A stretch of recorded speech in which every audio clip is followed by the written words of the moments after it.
All right, so joining me now is the president of the aforementioned Green Oceans Group. We welcome her for the first time in the dugout. So stepping to the plate, we'll welcome Lisa Quattrocki. Dr. Quattrocki, welcome.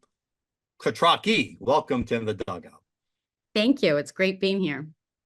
Now, you are a psychologist. You are a neuroscientist by your medical degrees. You've got a PhD. That's what you studied at Yale Medical School and others. Just tell us a little bit about your background. Well, I am a psychiatrist. I hate to correct you, but a psychiatrist and a neuroscientist. I do not have any expertise in climate science. I am not a marine biologist. I don't have any expertise except one thing. As a psychiatrist, I have learned, and a scientist, that you need to question assumptions and not be biased. So if a woman comes into my office and is crying and her mother has just died, I actually can't assume that she's sad. She could be relieved, mad, feeling guilty, anxious about her future. There are all sorts of things, even all of the above. And so what I have done is I am just questioning things right now. I know how to question, and that is what I bring to the table here. And in my questioning, I've learned some things that the public doesn't know. And my personal belief is that the public is better at making decisions if they have the information than our politicians. And unfortunately, right now, we don't have the information. All right, we're going to get to some of that information, obviously, in just a few minutes, and we're going to get into some detail on it. But just to have everyone understand the setup, before we even get into what Green Oceans is, you are, if I understand it correctly, you are a Little Compton resident and homeowner? I'm a homeowner in Little Compton, yes. And Little Compton is one of the coastal areas in Rhode Island that would have a view of these proposed thousands of windmills that they're trying to put up. Is that correct? Well, not just a view. We're 12.9 miles away from Revolution Wind.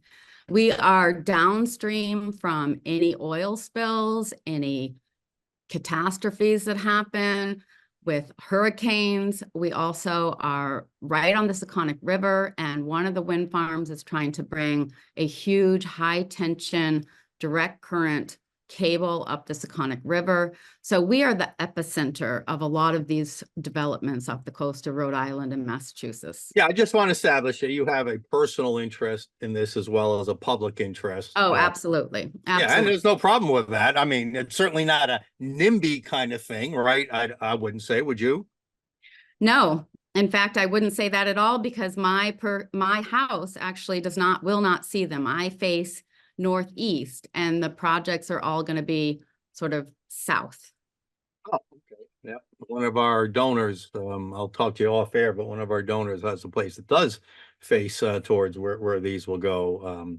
Haven't been there in many years, but a beautiful place right on the water. Okay, so how does other than a Little Compton resident, is there any other reason why a psychologist, a neuropsychiatrist, and neuroscientist gets involved in this offshore wind debate? Well, one reason is that I can read scientific papers and I can assimilate data pretty well. And I was alerted to this back in September of 2022, when I discovered that there was something called the Draft Environmental Impact Statement that had been published, and the public was allowed 45 days to comment on it. It turns out that they published that impact statement on the Friday afternoon before Labor Day, and the 45 days included all of the holidays, including the long holiday in October. And so they clearly didn't want the public to read this environmental impact statement. They made it very difficult. It was over 2,000 pages. 25 out of the technical reports were confidential and restricted from the public. So of course my alarm bells went off. We're gonna get to that in a second, but as I understand it's still 25 of those reports or appendices to their reports are still not public, right?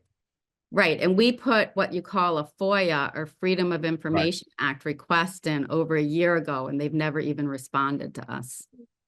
So was Green Ocean just, we're building up to the lawsuit here, but was Green Oceans formed before you joined it, or did you initiate the organization Green Oceans? Well, so I gave what I call a book report to my neighbors because I had spent some time reading this environmental impact statement. And I came into the whole thing relatively supportive of offshore wind, worried about, climate change. And I have 3 daughters and worried about the world that they're going to inherit. And so I read this impact statement and thought, oh my gosh, I don't know. The devil is in the details here. I don't know if people realize what's going on. And so I invited about 60 plus neighbors to come over to my house, and I gave a little PowerPoint presentation. And at the end, and I asked if anybody knew anything more than this. And at the end, everyone said, oh my gosh, we need to form a group. And Lisa, you need to be the head. So Oh, that's how it happened. and let me just say this first, to our friends, some of whom are concerned about climate change and some aren't. You can be either for or against climate change, adjustments, but at the same time, you can be against offshore wind because they're kind of separate issues, right? You can have concerns about the climate, but at the same time, you don't have to just swallow everything the government and the activists are trying to tell you about offshore wind. Would you agree?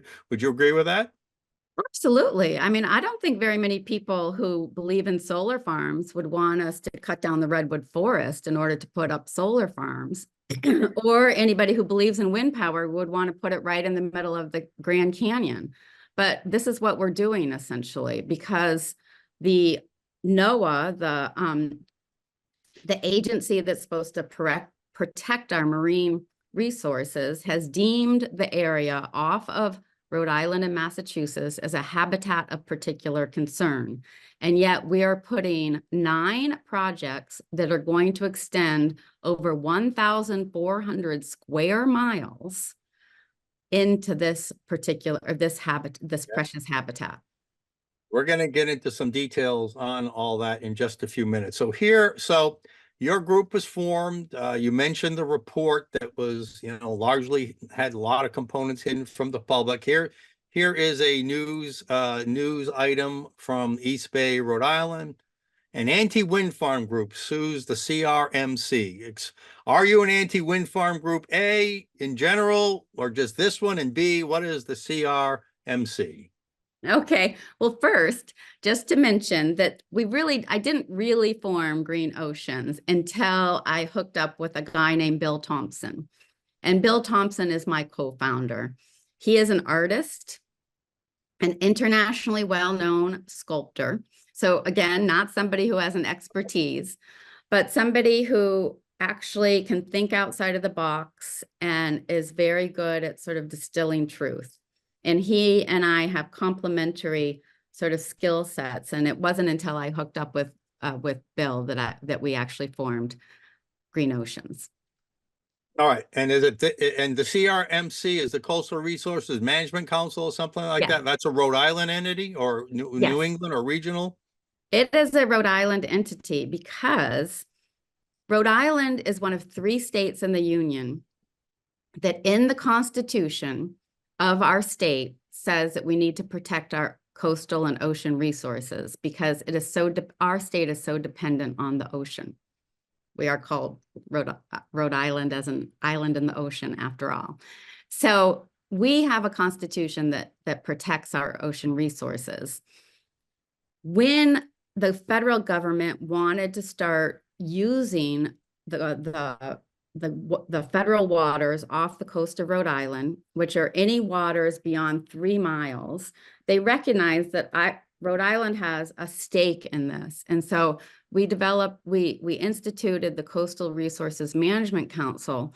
And one of their primary tasks was to evaluate any project that the federal government wanted to do to make sure that it wouldn't impact our economy and the people of Rhode Island. So ostensibly, this CRMC ostensibly was not just a rubber stamp of government. It was supposed to be a council to protect the people. Right, and to protect the people of Rhode Island in particular. So obviously your lawsuit, and we're looking here at your press release, your lawsuit says that the CRMC violated the Constitution, violated state regulations, violated even its own charter when it approved this Revolution Wind Farm last May, which impacts, as you say here, this is it Cox's Ledge? Is that how you say it? Yes, yes. And you talk about, which we'll get into shortly, the irreversible harm without the appropriate process being followed. Just at a high level, what is that a good way to describe what your lawsuit is about? Yes, it's excellent. The lawsuit is about the fact that the CRMC did not do its job in protecting the people and the resources for Rhode Island. All right, so you're talking about in your lawsuit and in the publicity that this project, and we're talking about the Revolution Wind project, just to be clear, right? There's a bunch of projects being proposed, right? You're just focusing on Revolution Wind? Well, for our state lawsuit, yes. Revolution Wind was in the same lease area as another project called South Fork Wind, and they're Yep. both smack dab covering Cox's Ledge. And Cox's Ledge is one of the it's one of the last remaining spawning grounds for southern New England cod, and it is a winter foraging habitat for 5 endangered whale species. And it is an incredibly biodiverse, rich area for fishing. And it is a very crucial, very special part of the ocean. And 2 projects are right smack in the middle of them, or actually covering the entire area. You can see from one of the maps. How many total wind turbines are they talking about putting up there? They're talking about 77 right now, plus substations. So 65 for Revolution Wind, 12 for South Fork Wind, and then substations. So our federal case is against both South Fork and Revolution Wind, but and we just didn't even know about South Fork Wind, or else we would have actually had a state lawsuit against them as well. Now, am I mistaken, or did I read somewhere that if all the projects down the road get approved, we're talking maybe 10 times more than the 77 or 85 windmills you're talking about? It could reach as high as 1,000, right? Yeah, about 1,000. I mean, they keep changing the number because they're actually getting larger turbines. And so Revolution Wind was supposed to be 100 if they used 10 megawatt turbines, but they went up to 11 megawatt turbines. And so they reduced the size to 65. These turbines are 800 to 1,000 feet tall, taller than any building, for instance, as you say in your release in downtown Boston. Yes, yes. Thousands of them potentially. Yes. Some of them larger, yeah. And Revolution Wind acted like this was a huge concession to reduce the number and increase the size. And yet we found out that they had actually put in an order for those 11 megawatt turbines 3 years ago, well before they even got the permits, and well before the CRMC had even approved the project.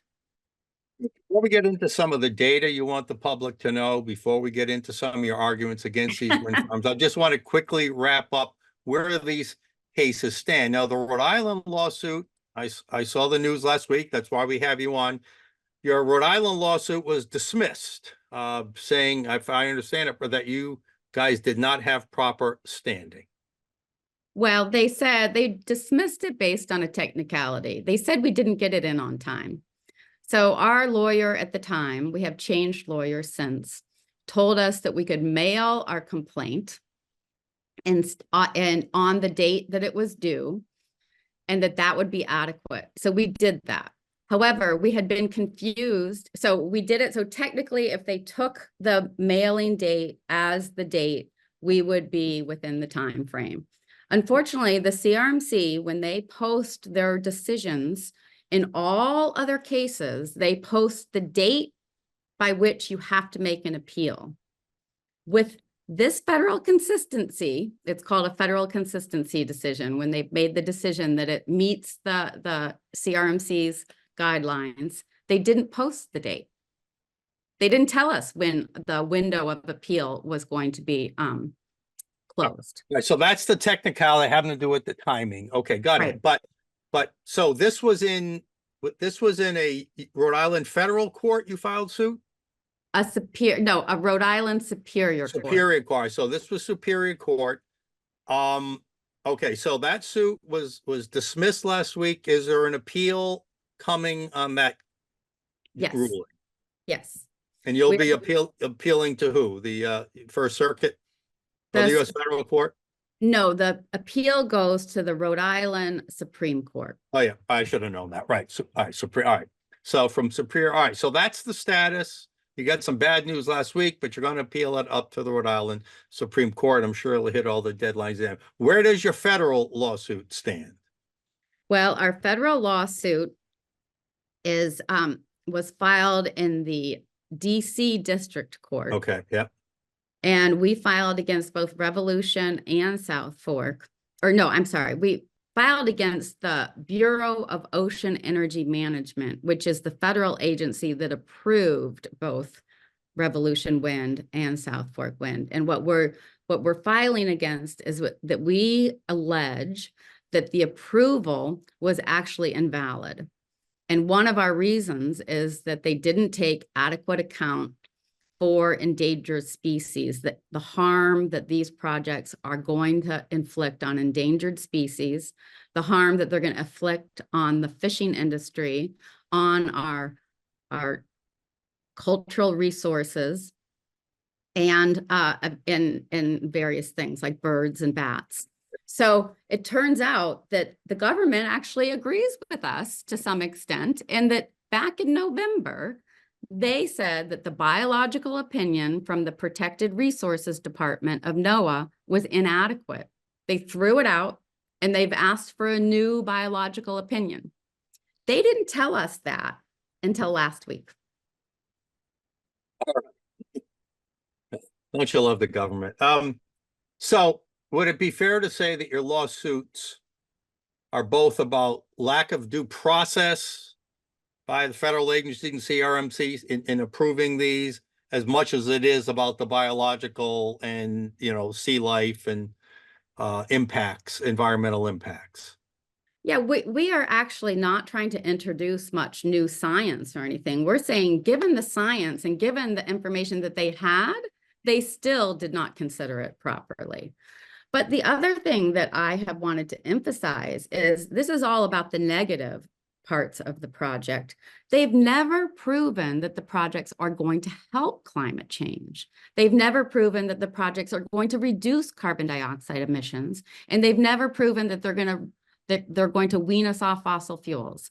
The purpose and need of these projects is merely to allow states to reach their mandates for renewable energy. Well, we've been, I'm so glad you said that. We've been fighting these arbitrary mandates for a decade here. I'll never forget the first hearing I went to at the State House when they were talking about raising electricity prices just so they can introduce more green energy into the grid mix. And everybody who got up and testified, oh, isn't it great? We're going to be meeting our green energy target. Well, your green energy target's going to do nothing to impact climate change or reduce global warming, and it's going to cost users of electricity through the nose. I mean, all they care about are their targets, it seems. So that's interesting you say that. This is all about just meeting some artificially created green energy target. And this is my problem with the green energy movement. Hey, look, we're all for reducing pollution or harmful emissions or anything like that, but we're not for harming the people, and there's no benefit. All right, let's get into the crux of your argument. All right, that was all good 20 minutes of setup. Let's get in. Now, you sent me a nice PDF. Would it be best just to kind of go through the PDF and maybe slide by slide? Would that be the best thing to do to get your argument out there? Sure, we can start there. Yeah, I probably have more to say than that.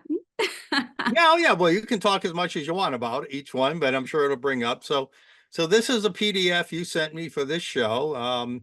So this is the area off of Rhode Island. You can see the coast up here, and this is a massive area. It looks like it's almost as big as Rhode Island. Yep. It is almost 1.5 times as big as Rhode Island, or at least the land mass of Rhode Island.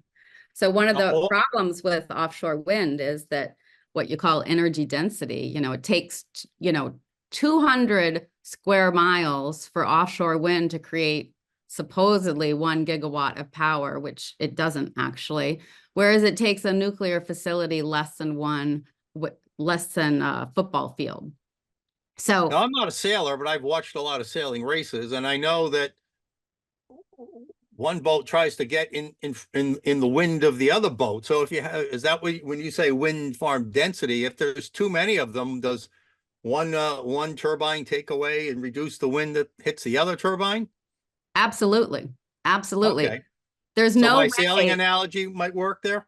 Oh, absolutely. I mean, what wind farms do is they take kinetic energy from the wind and they transform it into electricity. Well, that means you use up the kinetic energy of the wind. So that means the wind isn't there to create waves. It's not there to push the Gulf Stream over to England. It's not there for its usual purposes. Wow.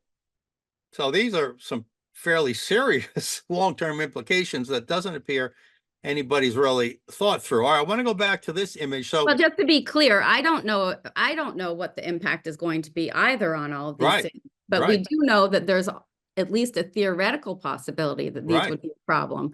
And BOEM, the federal agency, actually asked a company to do a study on the impact for currents and wave heights and temperature. And it determined that wave heights are going to be reduced, currents are going to be altered and reduced, and temperature stratification is going to be changed. Unfortunately, they didn't ask, well, what are the implications of those? They only asked what are the implications in terms of fish larvae and how they will settle. That's it. Wow. And that's a federal agency. That is their own data. All right. Here's what I'm going to ask you to do, Lisa, because one of the criticisms that has been levied at your group, and I would imagine falsely, because the same Eco Rhode Island hit piece that was on you, Brown's never hit pieced us, but they claim that we're putting out false information. So whenever we're talking about data or information, just like you just did here, cite the source of it, because I know I've looked through your document; it's all well sourced. Just to put those to rest, that you're not just making this stuff up. All right. So let me so just do that whenever you can think of it. So Okay. these are the 1, 2, 3, 4, 5, 6, 7. These are the 9 proposed projects off of the Rhode Island Right. coast. Right. I would just like to say one thing about the Brown misinformation accusation before we go further, if that's okay. Yeah, go ahead. So the Brown professor, Timmons Roberts, who levied this charge, had his undergraduate students write a paper on green oceans without ever contacting us. And they alleged that we were transmitting misinformation without ever pointing out what the misinformation was. The Brown professor published. Oh, they love to do that on the left. They Yeah, love it. they self-published it on his website. There was no editorial oversight. They have a small little disclaimer saying that this is not the opinion of Brown, and yet they have promoted this as a Brown report as if it wasn't self-published and it wasn't a class undergraduate project. And he does not admit that he has taken money from Wall Street that is not from nonprofits. It is not from the National Institutes of Health or anything like that. So this is a professor that has a political agenda and is using his students to promote that political agenda and has no actual factual backup for any of the claims that he makes against us. Well, I'm not surprised because the same mindless, baseless accusations have been made against us. All right, let's go back. Thank you for clarifying that. Let's go back to your slideshow images that you sent me. Anything significant here? This is just to show how big these turbines are. So there's the lighthouse way down there. Right, Which is pretty good size. And then here's the turbine. My goodness, it is. right. It And is. they've never been tested in the wind power or wind speeds that we have sort of regularly here in the Northeast. And they don't tell you how many hundreds of gallons of diesel, 600 gallons per turbine of diesel fuel, all the lubricants, all the coolants, all the chemicals that are bad for the environment and bad for the atmosphere within each. These are going to help the environment. Well, that's what they want you to think. They don't want you to read the environmental impact statement. All right. To the spirit of what I said earlier, the gasoline, the chemicals, I mean, there's no guarantee that those are going to be spilled or leaked or harmful to the environment, right? So that is an assumption, right? Just to be okay, but it's theoretically possible. And accidents have happened before with tankers and railroad cars and hurricanes. Yep, hurricanes and what else? Okay, let's go back. So here is Cox's Ledge off the coast, and this is a prime fishing area as well as an environmentally sensitive area, right, for wildlife and sea life. And in this picture, what it demonstrates is Cox's Ledge is shallower than the rest of the ocean around it, if you can see that. It's a terminal glacial moraine, which means it has huge boulders that the glaciers sort of dropped as they started to recede and back up to the north. And those boulders and the sort of diverse ecosystem there, or terrain, allowed for a very diverse ecosystem to develop. So it's a very, very special place. And if you can see the next slide, you can see here, the coast here. Yep. Okay. Yep. That is where the Revolution and South Fork Wind Farm is going. This, unfortunately, is a slightly old slide. So the turbines, when they reduced it to 65 as opposed to 100, they took off the first 3 layers right here. So these turbines are no longer going to be there. Okay, got it. But you can see that it's not just the turbine placement. It is also the inter-array cables. And one of the things they don't tell you about these inter-array cables, and those are the export cables, yes. The green are the export. This cable, I assume, on the right is going to go right up the Sakonnet River here. Right. And the other cable, the one on the left, that's the one from Revolution Wind going up going up the West Passage. And when they bury these cables, they jet plow in order to dig down 4 to 6 feet deep. The jet plow actually resuspends sediment that has been accumulating there for over hundreds of years. So Rhode Island during the Industrial Revolution wasn't particularly careful about what it dumped into its West Passage and the Sakonnet River. Now we're going to be resuspending all of that stuff and putting it back into the water column, allowing it to get back into our fisheries and our food chain. And yet the federal government nor the state government has asked the companies to make core samples to determine what kind of toxins are in that. They've asked them. That has not been done? It has not been done. It's been done only within 1,000 feet of where the turbine or where the export cable is going to land up by Quonset Point. Wow. But not the whole, not where it traverses. And then those inter-array cables, unfortunately, they heat up the substrate 2 feet away from the cables. They heat up the substrate by 18 to 36 degrees Fahrenheit. Now, one of the weird things, of course, that they do in the environmental impact statement is that they normally use Fahrenheit, but when they were telling us about how much these things are going to heat up, they use Celsius. The lower number, smaller number. Right. Yeah, I get it. Yeah, a little trick here. And is this it here? No, this is actually something else. So, you know, we're worried about the impact on whales because whales are not just cute animals that we all love to love. whales actually are very important to the whole food chain. I mean, we're all so interdependent with nature. Whales are one of the ways in which nutrients, they migrate all over the globe, and they're one of the ways in which nutrients get transferred from the northern climes to the equator. That allows plankton to bloom. So they're very critical in terms of sequestering carbon, allowing plankton to bloom. And I don't know how much people know about plankton, but plankton really is the source of life. A So a lot of lot of oxygen. people, It creates a lot of oxygen, doesn't it? yes, 70% or over 50%. Some people say 70%. So a lot of people are saying, well, all of these whales are dying because of climate change. And I just wanted to point out that whales evolved 50 million years ago when the planet was almost 10 degrees warmer Celsius than it is today. And they have spent, The planet or the oceans? well, this is the planet, it's not the Right. ocean, but one would assume that there's some sort of equilibrium between them. Yeah. So, So, yeah, so these minor changes in ocean temperatures, just saying, aren't gonna impact whales, no, that's but not what's everything else killing we're them. gonna talk about does, yeah. Yeah. Okay. All right, let's move on. So here is one. Now, this photo, I've seen this photo. Is this from Rhode Island or some other part of the country? No, you'll see, this is right off the South Fork construction site.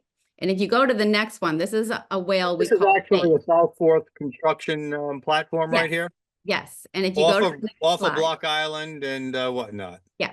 Oh, that wasn't quite the slide I wanted. But anyway, the next one's interesting. There. So that AN09, which shows exactly where the placement of this whale is, you can see on the next slide, which is the mariner's briefing that Ørsted sends as an email, that anything in red there is where they're doing active construction, and AN09 is one of those places. So, And and we know this is not rare on the East Coast. We know there's been hundreds of whales since various wind farm construction projects have been underway in the last 6, 7, 8 years. This is not alone. What is this level A? What does harassment mean?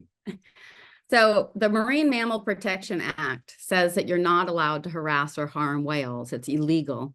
But if you ask first for a small number, you are allowed.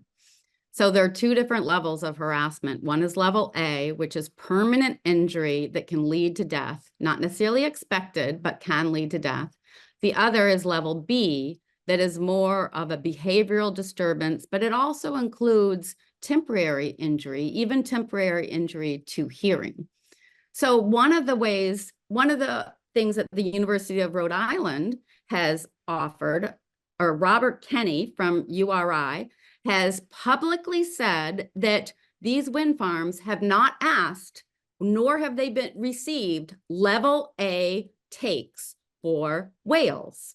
And we can tell from this, the slide from before, this is from the incidental harassment authorization that NOAA has given to the whale company, or to the offshore wind company for South Fork. They have given them permission to harm 7, like permanently injure 7 whales, including fin whales and sea whales, which are both on the endangered species list, but in particular, 4 times as many humpback whales. And the whale that you saw right in front of their construction site was a humpback whale. So they're actually granted approval by, is it the federal government? Yep. By the federal government to harm sea life. Now so that explains this. I was going to ask you about this later, but since you brought it up, Jody Stone's a friend of our show. You've probably seen her on, I don't know if you do social media, but I was curious about this language. NOAA approves the Yes. killing of endangered. So they literally do. Yes. Yes. They say it's okay because it's small. Limited number. Yeah. The problem is they evaluate every single one of these projects in isolation. They have never done a programmatic review where they put them all together and say, oh, by the way, how many are we actually getting at these takes? Yeah, I got. Now, they also mentioned, is NOAA something under Gina Raimondo at the U.S. Department of Commerce? Yes. because you know nothing happens without the director's approval. So here is the former governor of Rhode Island now running a federal agency approving the killing of sea life off of her former state's shore. I mean, Not is there just, anything more to say there or well, qualify? it's Did I not get it? Did I just, overstate it? no, and it's not just sea life, it's actually endangered whales, Wow. endangered Okay. species. Wow. Yeah, try that for a non-green project. Right. Yeah, Right. and we're not actually saying that they are that each one of the whales that has washed up dead happened because of a Right. particular Right.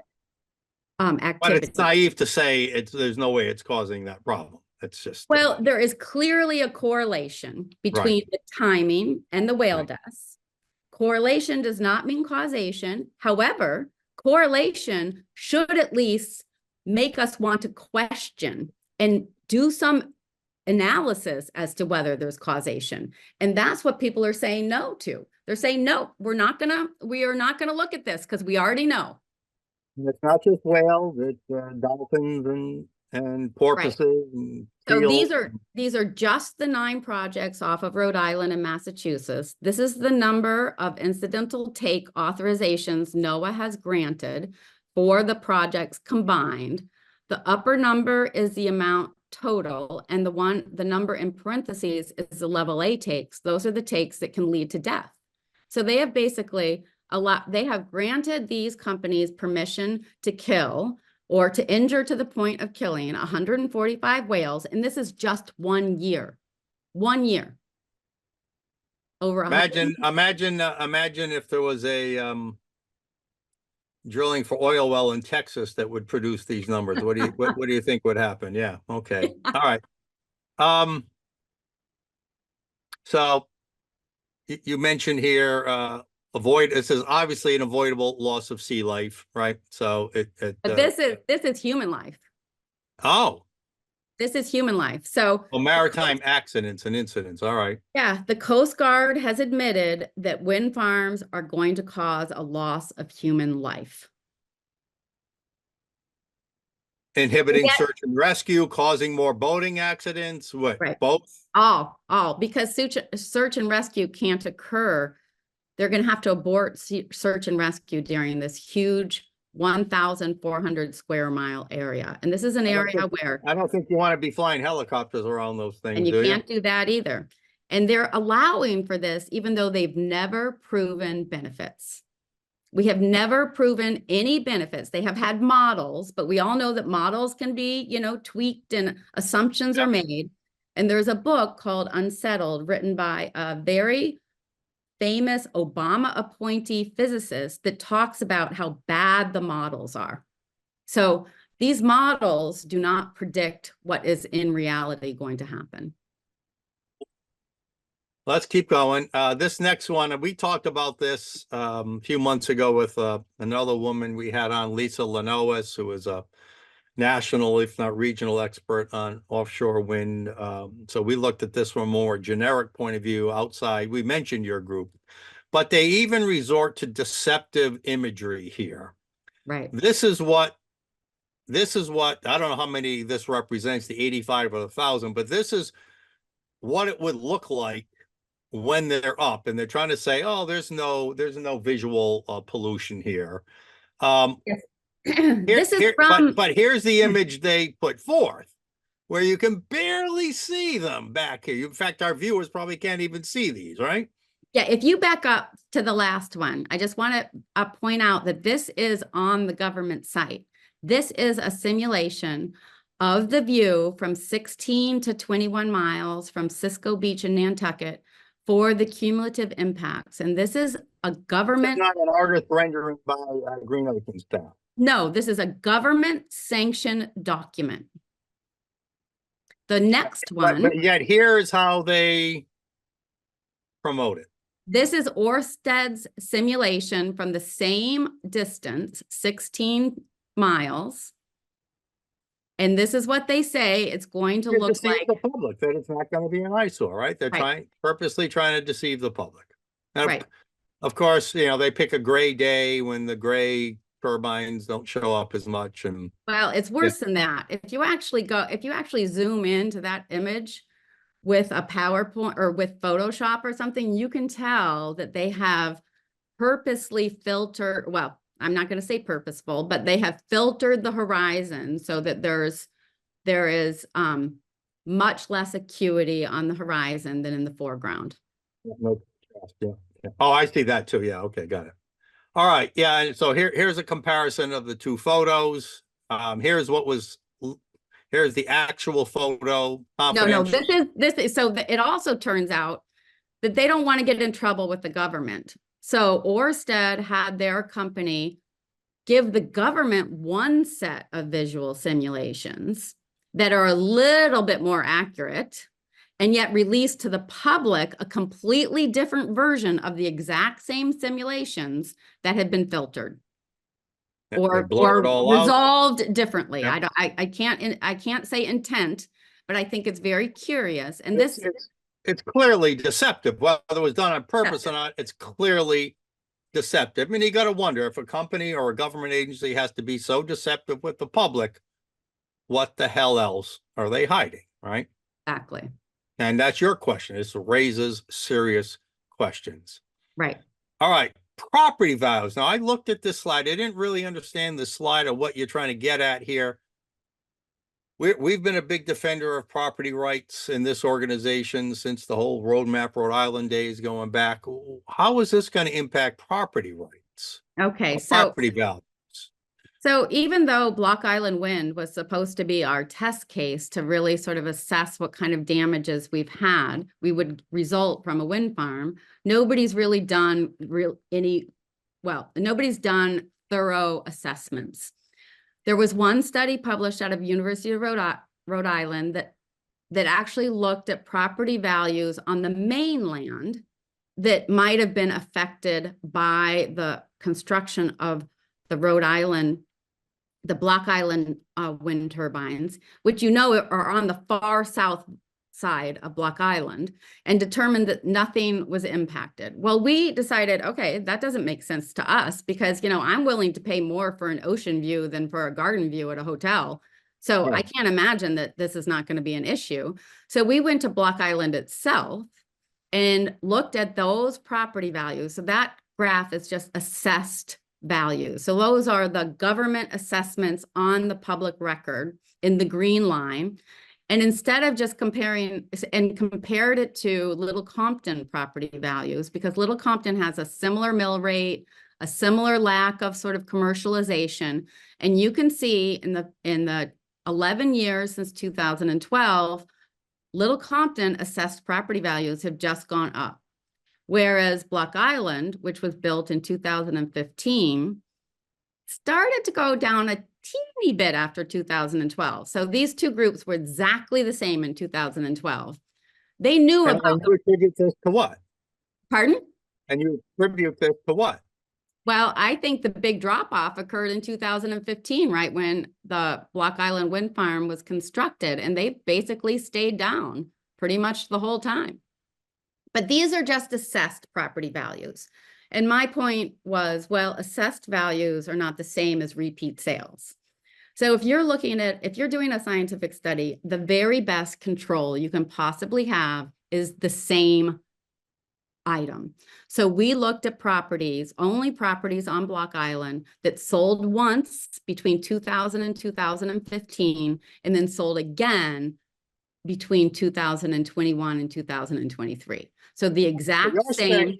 You're saying that because of this kind of eyesore or potential eyesore, that not only have assessed values not kept pace with other coastal like similar properties, but the actual sales prices and market values have similarly diverged. And Right. And the point you're trying to make, it's this potential eyesore of what's coming could be a major factor in that. Is that fair enough? Yeah. Yes.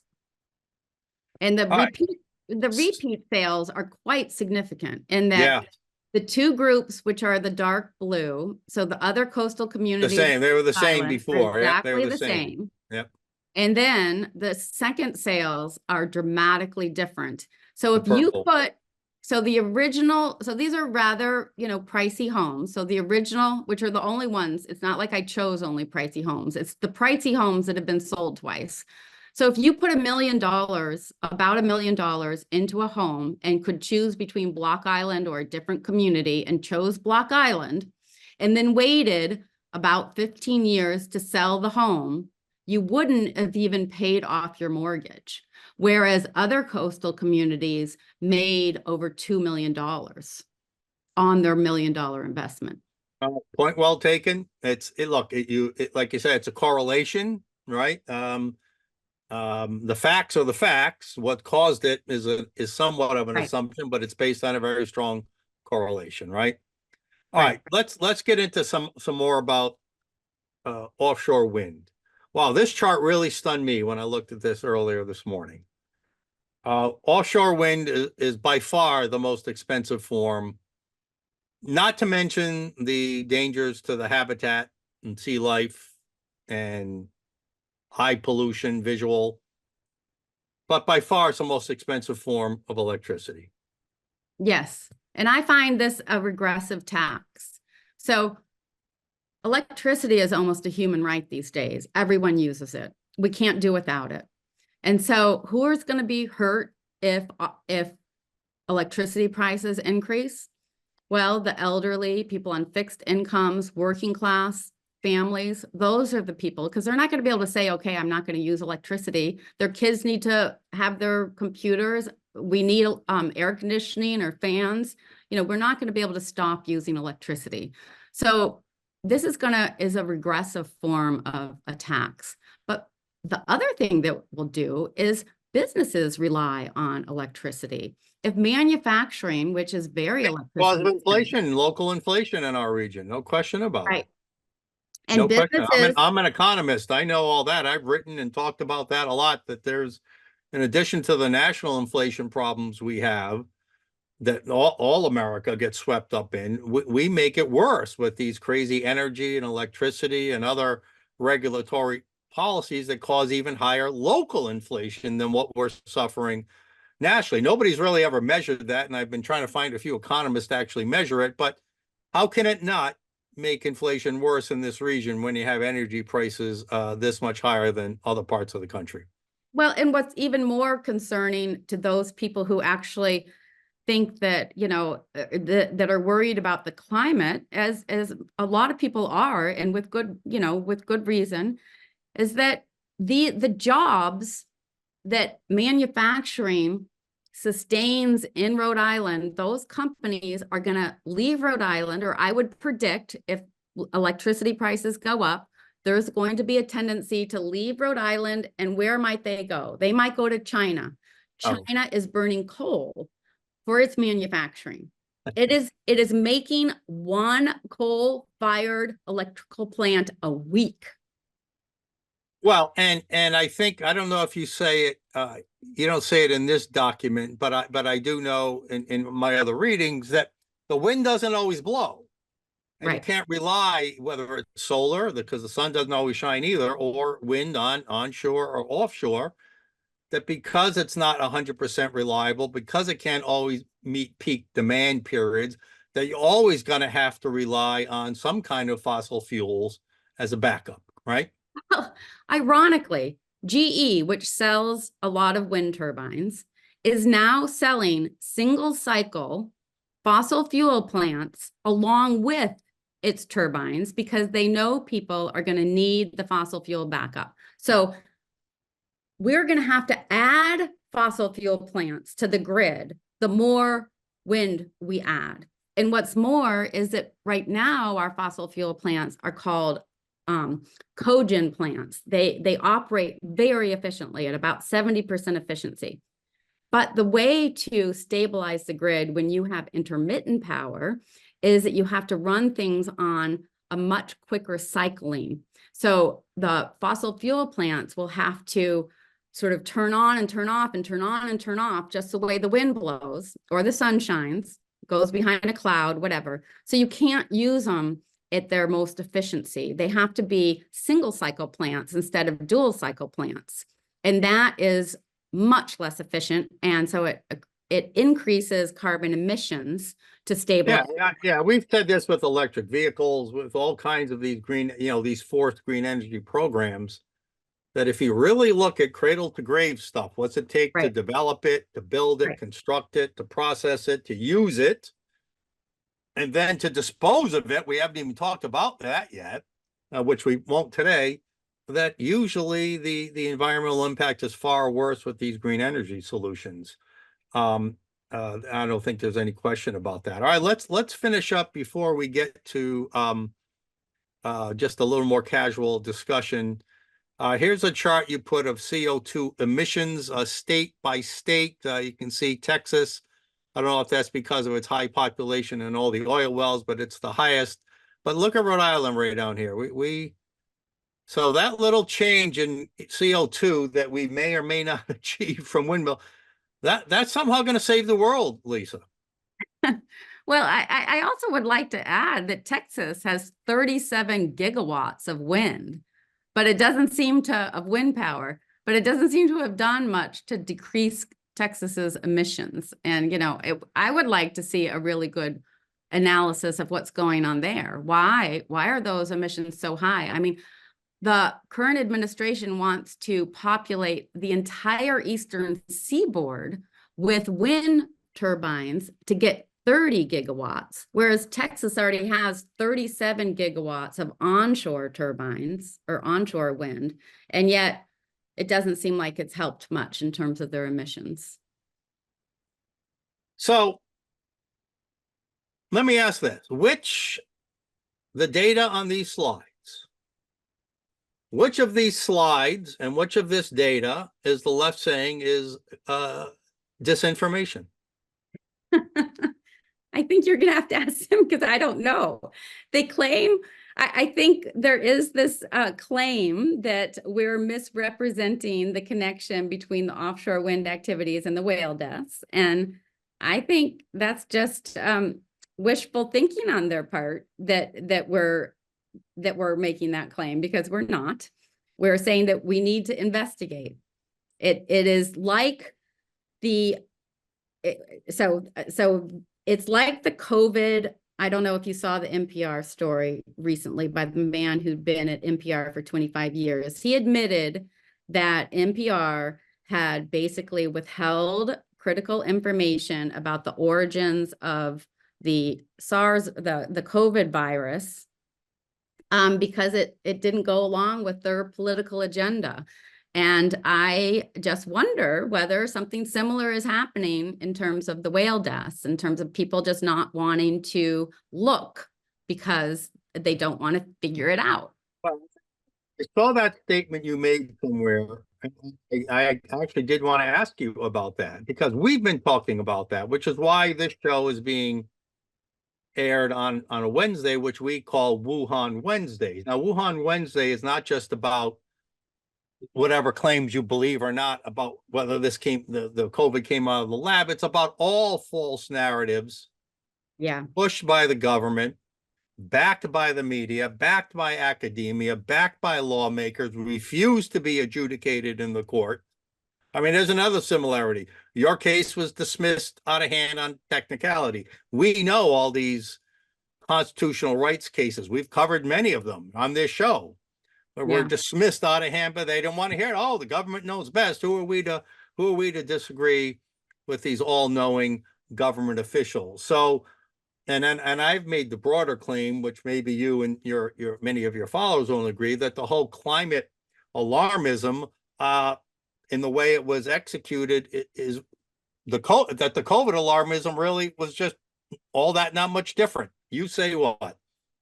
Well, I feel like scientists need to stop trying to persuade the public and try to push political agendas and just inform the public. And one of the differences between offshore wind right now and COVID, actually, which is actually an example of the government perhaps doing things right, is that when we developed the vaccines, we actually insisted that companies do actual placebo-controlled trials on those vaccines to demonstrate benefit and to document risks. We have not done that for offshore wind, even though the COVID crisis was, ostensibly just as crucial as the climate crisis. And yet the government did make them do that. I think, though, that you're right about the fact that scientists during the COVID crisis were really about persuading the public. It's as if they didn't trust the public to make good decisions. And I have been a firm believer that if the public has the information at their fingertips, if they know what's going on, they're going to make better decisions than any politician. We agree 1,000,000% on both. We've taken it much further ourselves on the climate side, but it's not just the scientists. It's not just that scientists and science itself has been perverted, whether it's by this need to follow a narrative, or whether the big money. We know there's huge money involved by these companies, these wind farm companies, and in the COVID case, the pharmaceutical companies. I mean, billions of dollars to be made to have their projects approved, whether it's wind farms or vaccines. But we also know the courts have been unwilling to hear these cases and to adjudicate them fairly on behalf of the people. And that was most upsetting to me in COVID was that no court would even give an opportunity to have it. Your case just got dismissed. So I think it goes. I think you might agree. It goes beyond just the scientists. Yeah. It's not just the corruption of science. No. Yeah. And I'm a scientist, and I believe in most. I mean, I think I would just want to state very clearly that I think most scientists have the best of intentions, and it's not even necessarily the scientists. It's the way the media sometimes distorts the things that the scientists even say. So I'm not criticizing scientists. I am criticizing the fact that the public is not getting the real information. And maybe some scientists are participating in that. Maybe it's the news media, maybe it's the government. I don't know. But I think that we're not getting the real information. And I think that there should be a separation of powers between the judicial system, the legislative branch, and the executive branch. And I don't see that separation of powers anymore. I think that that's you're right. a huge problem. You're right. Once the narrative is established, I don't know who establishes it, but once these narratives get established, this whole system just falls lockstep and barrel behind them, from the media to the courts, to lawmakers, to bureaucrats who run department heads, whether it's federally or statewide, to academia. It's really stunning how everybody falls lockstep and barrel behind narratives that have no scientific basis. I know.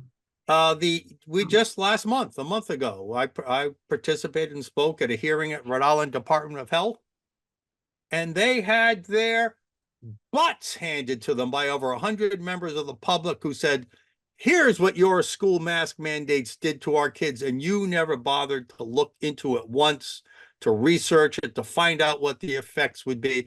And I think the same thing is happening here with these offshore wind farms. There are these significant questions you're raising here. You're presenting data. Significant questions that nobody seems to want to deal with. Right. And I don't need to belabor the point, but the slides on property values, the impact is going to be on tax revenues too. So if our property values go down, individual community tax revenues will also be hit. And so, the state may lose more money off of loss of property value revenues than anything it's gaining with, all of these, secretive good neighbor agreements that have happened.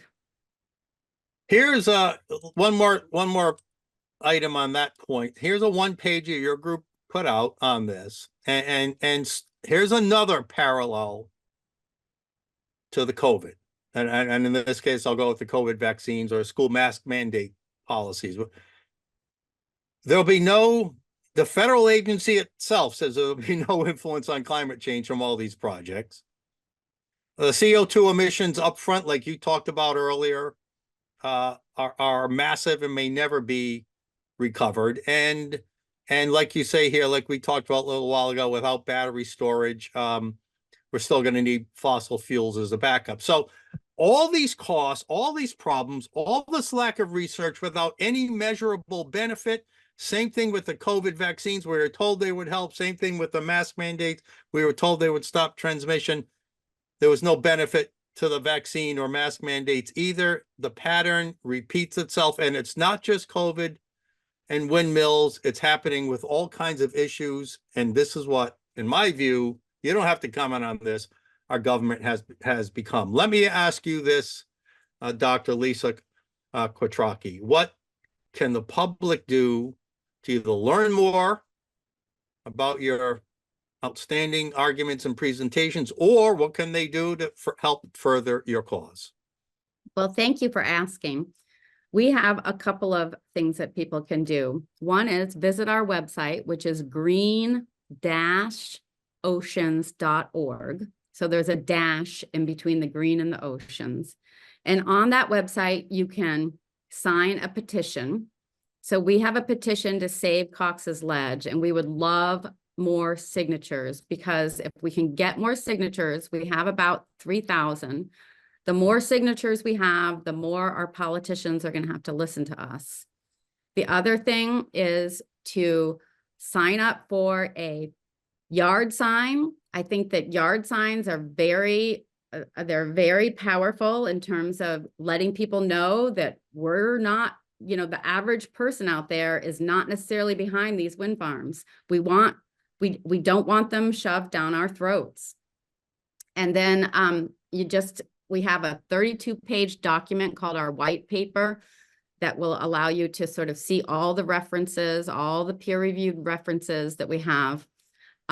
So go to the website, sign our petition, volunteer. You can host a Zoom session. We'll come and talk to any group, no matter how small.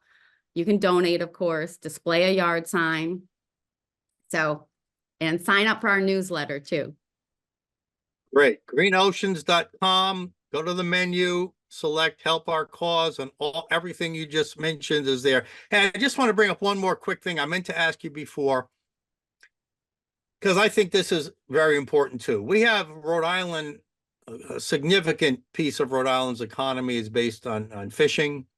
The Cox's Ledge is a prime fishing area. We know that fishermen and women in the industry have tried to bring some sanity to this debate. They were once part, I can't remember what it was, a few months ago, many months ago, they were trying to sit with a group of people to have an honest discussion about all this and see if their perspectives could be included in the decision-making process.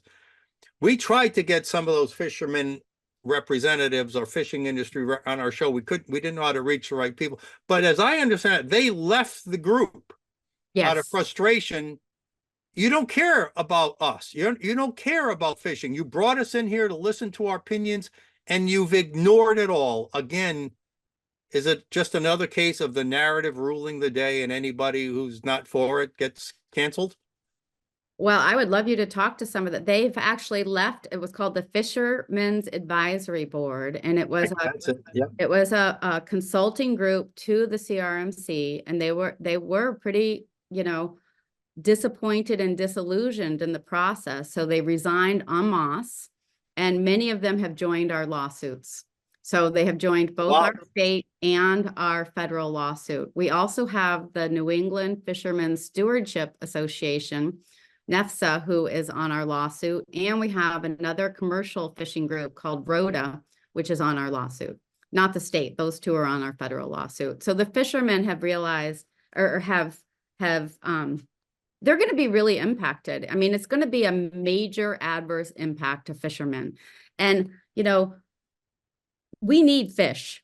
First of all, fish creates the lowest carbon footprint for protein source, animal protein source out there.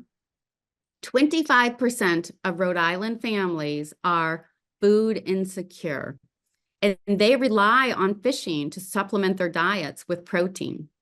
This protein is good protein. Fish is good protein. It doesn't create the same sort of environmental damage that, cattle and beef and all those things create. And yet we're going to have a major adverse impact on our fishing industry.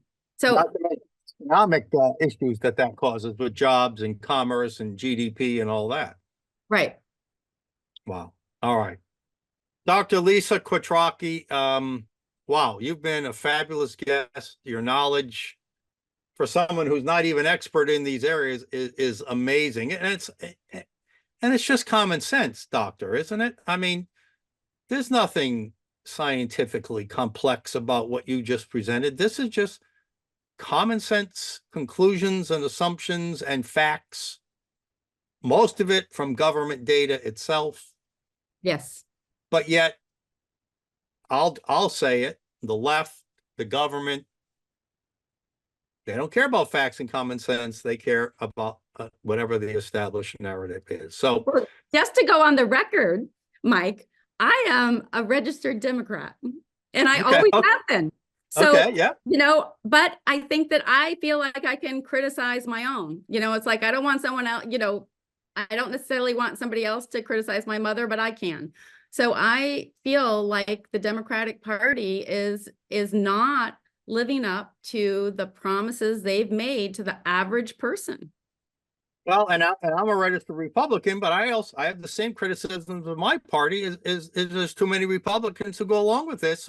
Maybe they don't support it the way that the left does, but they're not willing to stand up and fight it because they don't want to get called out on social media. Oh my gosh, I can tell you from experience, it doesn't hurt. It really doesn't hurt. It really doesn't. Uh, so anyway, look, thank you. Look. Democrat, Republican, liberal, conservative, climate denier, climate alarmist, whatever you are, thank you. You presented us well researched, well put together, well reasoned facts. You raise important questions. And we can only hope that federal agencies and lawmakers in this state at the federal level have the common sense to seriously consider these questions before forging ahead. Final comment goes to you. Oh, well, just thank you. Thank you so much, because one of the things that's happened to us is we've been silenced. And it is really a wonderful thing to have an opportunity to talk about this. Well, that's why we're here, to give voice to those who have well-reasoned counter narratives to the established government and left-wing stories. Dr. Lisa Quattrocki, thank you so much for joining us here and in the dugout.